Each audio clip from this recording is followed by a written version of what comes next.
रायगड, महाराष्ट्रासह देश विदेशातील ताज्या बातम्या पाहण्यासाठी मॅक्स इंडिया लाईव्ह चॅनलला सबस्क्राईब करा आणि बेल आयकॉन दाबायला विसरू नका।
पुढे पक्ष कसा वाढवणार आहे?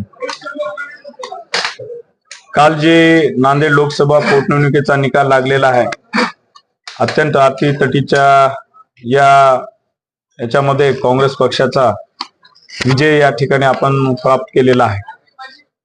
आज आपण बघतो, मागच्या लोकसभेच्या पूर्वी काँग्रेस पक्षाची बडी मंडळी बाहेर गेल्यानंतर सुद्धा नांदेड जिल्ह्यातल्या लोकांनी स्वर्गीय खासदार वसंतरावजी चव्हाण साहेबांना यांना निवडून दिलं होतं, ते फक्त कार्यकर्त्यांच्या जोरावर।